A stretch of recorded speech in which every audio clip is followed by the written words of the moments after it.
hal yang ingin kami sampaikan, yang ingin Pemkab Sleman sampaikan, yang ingin Pak Bupati sampaikan melalui dinas-dinas terkait.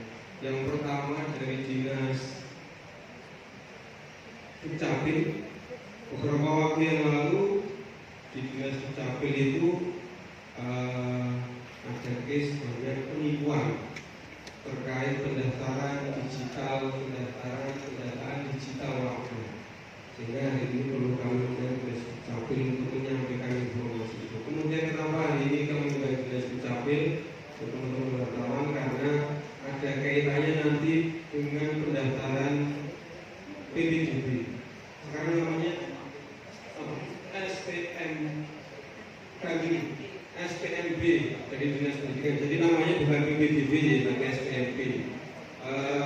Kami ingin teman-teman wartawan bisa mengetahui bagaimana kesiapan sinkronisasi data, karena biasanya kalau tahun lalu PPDB atau sekarang SPMB zonasi, nanti pasti ada korelasi, ada hubungannya dengan data kependudukan, KK, NIK, dan lain-lain dan sebagainya.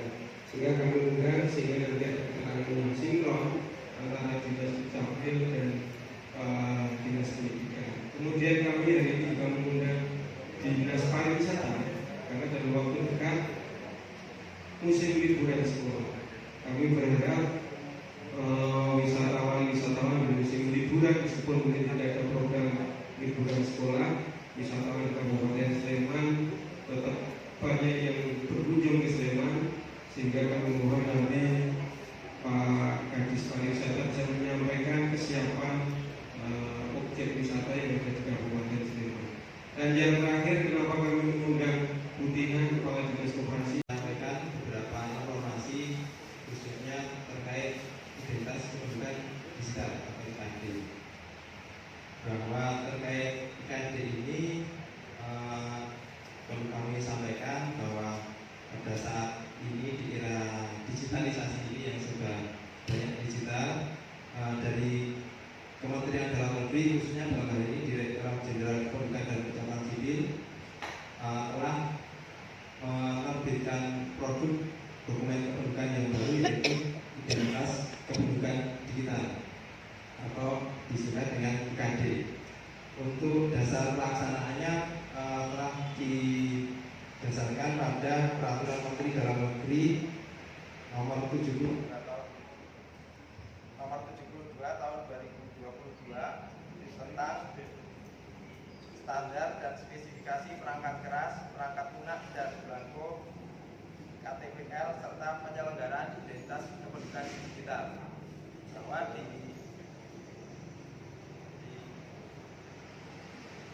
di dalam Permendagri tersebut, khususnya di pasal 13 disebutkan di Permendagri tersebut disebutkan bahwa kartu tanda penduduk berbentuk fisik dan atau digital, khususnya untuk yang berbentuk digital ini dalam bentuk identitas kependudukan digital atau IKD. Sehingga memang untuk IKD ini adalah produk resmi dari pemerintah, khususnya Kementerian Dalam Negeri dalam ini Dirjen Dukcapil, yang mana untuk pelaksanaan dilaksanakan oleh Dinas Kependudukan dan Pencatatan Sipil Kabupaten Kota se-Indonesia. Terkait IKD ini juga saat ini sudah menjadi perhatian dari pemerintah karena sudah dimasukkan dalam RPJM nasional, di mana di akhir tahun 2025 ini ditargetkan untuk cakupan kepemilikan IKD mencapai 20% dari jumlah penduduk yang memiliki KTP elektronik, supaya sudah teraktivasi atau memiliki IKD, identitas kependudukan digital. Jadi IKD ini nanti adalah dokumen kependudukan, khususnya KTP elektronik, yang bisa diakses tertanam di HP penduduk masing-masing. Di samping bisa menampilkan KTP elektronik, di sana juga bisa menampilkan KK dan dokumen kependudukan yang lain. Dan terkait dengan hal tersebut, karena saat ini seperti disampaikan oleh Bapak PLT Kepala Dinas Kominfo jadi cukup marak upaya-upaya modus penipuan. Salah satunya saat ini juga banyak oknum yang mencoba mengatasnamakan sebagai petugas dinas Dukcapil yang menghubungi masyarakat melalui WA ataupun telepon ataupun SMS yang dengan dalih untuk membantu pengurusan dokumen, salah satunya membantu untuk proses aktivasi IKD ini. Dan terkait dengan hal tersebut perlu kami informasikan bahwa Dinas Kependudukan dan Pencatatan Sipil tidak pernah melakukan atau menghubungi terlebih dahulu untuk menawarkan pelayanan atau meminta data pribadi seperti nama, tempat tanggal lahir, nomor induk, nama orang tua kepada masyarakat melalui WA, telepon atau SMS. Jadi untuk aktivasi IKD ini hanya bisa dilakukan secara langsung, secara offline, datang ke kantor dinas Dukcapil atau ke Kapanewon, atau pada saat ada kegiatan jemput bola yang secara resmi dilaksanakan oleh Dinas Kependudukan dan Pencatatan Sipil dan petugas dari Kapanewon setempat. Dan terkait dengan untuk sebagai antisipasi adanya upaya penipuan tersebut dari Dinas Dukcapil Kabupaten Sleman, kami mencoba membuat surat edaran nomor 25 tahun 2025 tanggal 2 Juni 2025 kemarin terkait penipuan terkait aktivasi IKD dan layanan administrasi kependudukan yang lain. Menyambung yang sudah disampaikan dari Dinas Dukcapil akan menyampaikan terkait dengan informasi SPMB 2025-2026 dan pada kesempatan yang baik ini kami tidak mau mengetahui karena terkait sedang berkegiatan di luar kita Bapak Ibu semua. Baik Bapak Ibu sekalian yang saya hormati, PNSPMB yang sekarang namanya kalau dulu PPDB, namanya Sistem Pembinaan Murid Baru, dilaksanakan berdasar pada Permen Dikdes nomor 3 tahun 2025 yang kemudian kita tidak lanjuti dengan keputusan Bupati Sleman nomor 2/5 KDH/A/2025 tentang petunjuk teknis penerimaan murid baru pada jenjang taman kanak-kanak, sekolah dasar dan sekolah menengah pertama di Kabupaten Sleman tahun 2025-2026. Barangkali perlu kami sampaikan untuk SPMB SD saat ini sedang berlangsung. Nanti teman kami dari bidang SD akan menambahkan yang SD, sementara untuk yang SPMB SMP akan dilaksanakan mulai tanggal 18 sampai dengan 30 Juni, 1 Juli pendaftar ulangnya terakhir tahun 2025. Kemudian mendasar kepada aturan tadi untuk PPDB di SMP ada 4 jalur, jadi sebenarnya kurang lebih ada tidak ada perbedaan dengan yang tahun kemarin, namun memang dari sisi proporsi atau barangkali daya tampung mengalami perbedaan. 4 jalur tersebut, Bapak Ibu nanti untuk yang SD barangkali akan disampaikan ke teman kami, ya. Kalau di SD hanya 3 jalur, kalau di SMP ada 4 jalur. Yang di SD tidak ada jalur prestasi, sedangkan kalau SMP ada jalur prestasi. 4 jalur tersebut adalah jalur domisili kalau tahun yang lalu ini namanya adalah jalur donasi. Kemudian yang kedua jalur afirmasi, yang ketiga jalur prestasi, kemudian yang terakhir adalah jalur mutasi atau kalau dulu pindah tugas.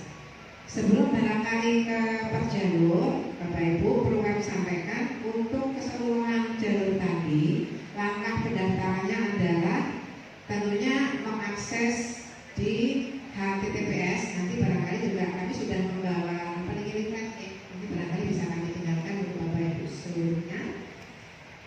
Setelah mengakses di sleman.spmb.id, tentunya kemudian mengisi akun. Nah, silakan nanti diikuti akun atau isi formulir dari kalau bahasa kita begitu. Setelah itu dilakukan, tentunya disesuaikan dengan persyaratan pendaftaran. Dan nanti setelah pengajuan akun akan mendapatkan tanda bukti pengajuan akun. Setelah mendapatkan bukti pengajuan akun tersebut, Bapak Ibu, beserta berkas-berkas yang diperlukan, Bapak Ibu, dan nanti akan mendapatkan token atau password untuk bisa kemudian mendaftarkan di alamat yang tadi saya sebutkan. Setelah verifikasi berkas, mendapatkan akun, lalu kemudian memilih jalur yang akan digunakan, dan setelah melakukan pendaftaran tentunya bisa memantau secara daring, Bapak Ibu. Kemudian dari 4 jalur tersebut, barangkali kami izin menyampaikan per jalur, Bapak Ibu. Untuk jalur domisili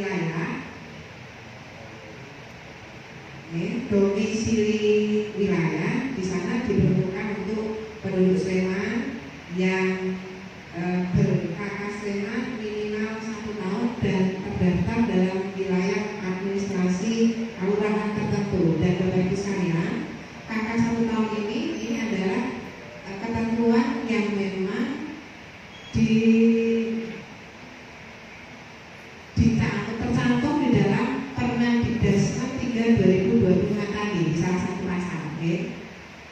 Kemudian di jalur domisili ini nanti bisa memilih 3 SMP negeri, Bapak Ibu ya. Tata caranya sama dengan yang tadi saya sampaikan, dan ini untuk kuotanya adalah minimal 40%, Bapak Ibu. Jalur domisili wilayah ini ada 2, ya, untuk domisili ada 2, Bapak Ibu. Yang pertama domisili radius dan yang kedua domisili wilayah. Kalau tahun lalu barangkali jalurnya adalah zonasi, ya. Zonasi radius dan zonasi wilayah. Kalau sekarang domisili radius dan domisili wilayah. Kalau wisata menjelang libur sekolah yang berbeda. Sebelum saya menyampaikan beberapa hal mengenai yang libur sekolah yang disampaikan waktu pariwisata sampai dengan bulan Mei 2026. Jadi terkait dengan wisatawan ke destinasi wisata Kabupaten Sleman sampai dengan 31 Mei. Ini data masih sementara, yaitu sekitar 3.510.750 wisatawan. Ini dominasinya masih wisatawan Nusantara sekitar 97,82%, atau setara dengan 3.434.250 kunjungan. Jadi itu kunjungan wisatawannya. Jadi kalau target yang kita tetapkan di awal itu sekitar 8,4 dan insya nanti di akhir tahun tercapai. Jadi kita berharap capaiannya nanti lebih target dari yang kita tetapkan. Berbeda dibandingkan dengan periode yang sama pada tahun 2024, terdapat kenaikan 8,92% dari total kunjungan sebanyak. Jadi 2024 pada bulan yang sama itu kunjungan kita di angka 3.223.229. Jadi ada kenaikan sekitar 8,92%. Kunjungan wisatawan terbanyak berasal dari Indonesia, sebesar 85,23% atau setara dengan 2,926 juta 981 kunjungan, dan didominasi wisatawan dari Jawa Timur, Jawa Tengah, Jakarta, Jawa Barat, dan Bogor. Kenapa Jawa Barat? Ini kunjungan selama 2017 dengan institut dari Gubernur Jawa Barat. Kunjungan wisatawan terbanyak berasal dari Indonesia, sebesar 85,23% atau setara dengan 2,926 juta 981 kunjungan, dan didominasi wisatawan dari Jawa Timur, Jawa Tengah, Jakarta, Jawa Barat, dan Bogor. Kenapa Jawa Barat? Ini kunjungan selama 2017 dengan institut dari Gubernur Jawa Barat. Ini capaian kunjungan tersebut setara dengan 41,65% dari target dinas pariwisata tahun 2025 sebesar 8.427.784 kunjungan. Kemudian 3 besar destinasi wisata yang paling banyak mendapatkan kunjungan di Kabupaten Sleman, ada 3, yaitu masih di Kaliurang, Candi Prambanan, sama Kuta Tupak. Sementara yang lain ya nanti beberapa atraksi juga masih menjadi destinasi utama, tapi pada dasarnya seperti yang saya sampaikan. Kemudian pendapatan asli daerah sampai dengan tanggal 27 Mei 2025, total PAD sektor pariwisata Kabupaten Sleman adalah sebesar 150 527 juta sekian, dengan perincian pajak sebesar 150 miliar 424 miliar atau 98,67% dari total sektor pariwisata. Pajak total sebesar 66,137 miliar atau 41%. Pajak restoran sebesar 78,9 miliar atau 50%. Kemudian pajak publik sebesar 10,379 miliar. Dan retribusi pariwisata yang dikelola oleh Dinas Pariwisata sampai dengan tanggal Mei kemarin itu sekitar 2,838 miliar, atau sekitar hampir 50% dari total retribusi pariwisata. Agar dapat bekerja sama dengan usaha mikro, kecil dan menengah. Jadi nanti Bu Tina mohon dulu juga dapat digerakkan UMKM-nya di beberapa destinasi untuk kemudian agar promosi mereka juga sedang mendapatkan konsumen dari wisatawan. Kemudian memastikan pelaksanaan CHSI, jadi apalagi sekarang ini kan baru viral ini COVID dan ini kan sudah mulai di kita, tetapi tidak sampai mematikan katanya kan gitu. Tetapi bagaimanapun juga kita pastikan bahwa di destinasi wisata itu harus menerapkan CHSI secara ketat. Kemudian mewaspadai perkembangan perubahan cuaca dan memperhatikan informasi dari BMKG terkait potensi bencana alam. Keenam, mematuhi dan mengikuti arahan dari BPBD dan BPBD Kabupaten Sleman ketika terjadi peningkatan aktivitas gunung Merapi yang mengakibatkan perubahan status gunung Merapi. Karena kita di daerah rawan bencana baik erupsi Merapi maupun longsor, berarti semua pelaku wisata maupun wisatawan untuk dapat mematuhi himbauan dan informasi yang disampaikan oleh BMKG, BPBD maupun BPBD, sehingga nanti diharapkan tidak ada kejadian-kejadian yang kemudian menimbulkan korban wisatawan. Liburan sekolah untuk para UMKM, kami sudah ada forum komunikasi UMKM sampai dengan tingkat desa, dan ini kami minta untuk kolaborasi dengan desa wisata dan juga tempat-tempat wisata setempat, termasuk di tempat wisata yang disebutkan tadi. UMKM kita juga sudah kolaborasi, Pak Budi di Ibarbu, ada juga UMKM kita yang memajang produknya di sana. Kemudian kaitannya yang kedua dengan tindak lanjut dari Impres nomor 9 tahun 2025 tentang pembentukan koperasi Desa Merah Putih. Seperti kita ketahui bersama, sekarang maka semua desa harus mendirikan membentuk koperasi Desa Merah Putih. Respon dari pemerintah Kabupaten Sleman, alhamdulillah kemarin tanggal 5 Mei tahun 2025, Pak Bupati sudah memberikan arahan kepada seluruh lurah dan juga panelu yang ada di Kabupaten Sleman untuk percepatan pembentukan koperasi Desa Merah Putih. Selanjutnya ditindaklanjuti dengan munculnya surat edaran Bupati tentang penyelenggaraan Muskalsus di semua kelurahan. Muskalsus disarankan sebagai cara untuk pembentukan koperasi Desa Merah Putih. Ada 3 cara pembentukan koperasi Desa Merah Putih. Yang pertama dengan pembentukan koperasi baru, kemudian yang kedua adalah revitalisasi, dan yang ketiga adalah pengembangan koperasi yang sudah ada.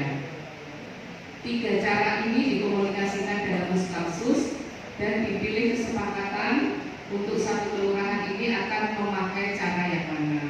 Dan alhamdulillah seluruh ini yang pertama dari Kelurahan Sidoarjo, ini pengembangan dari koperasi simpan pinjam XPKM yang ada.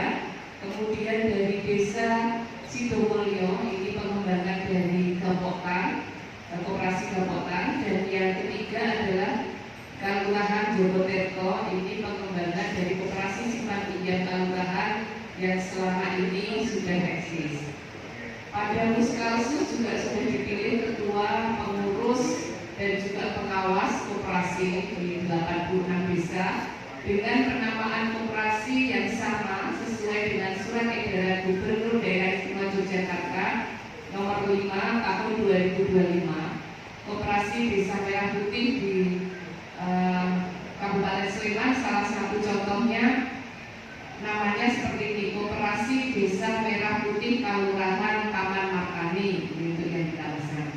Semua namanya sama sesuai dengan nanti buatkan edaran. Jadi itulah bahwa komitmen bersama antara Dinas Pariwisata maupun pelaku pariwisata untuk memberikan rasa aman dan nyaman. Salah satunya adalah jangan sampai kemudian membuat tarif mikro. Dan itu alhamdulillah dipatuhi oleh semua pelaku pariwisata yang ada di Sleman, kemudian tidak menaikkan tarifnya di luar batas kewajaran. Dan saya berharap juga nanti di tempat-tempat kuliner itu juga memasang tarif, sehingga nanti wisatawan yang datang tahu makan bakso sekian, makan ini sekian. Jadi harganya harus dipampang di tempat apa makan, sehingga kita merasa kemudian sudah makan kemudian ditarik tarif yang di luar batas kewajaran kan tidak baik. Mungkin diwajibkan untuk memasang tarif harga ya Pak, untuk mengantisipasi itu. Iya, kalau tarif harga kita wajibkan untuk dipasang di tempat-tempat makan dan itu atau parkir itu, sehingga nanti wisatawan kan tahu, oh saya makan di sini bakso harganya sekian, gitu. Sehingga mereka kemudian tidak merasa dibohongi, sudah terlanjur makan kemudian ditarik biaya yang atau harga yang di luar batas kewajaran. Ya.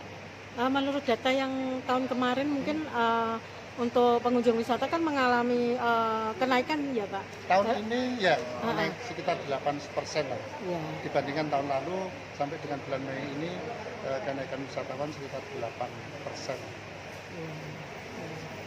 Pak, kalau yang COVID itu belum ada penyikapan khusus ya Pak? Belum, jadi kita kalau itu kan kita nunggu dari Dinas Kesehatan juga kan itu.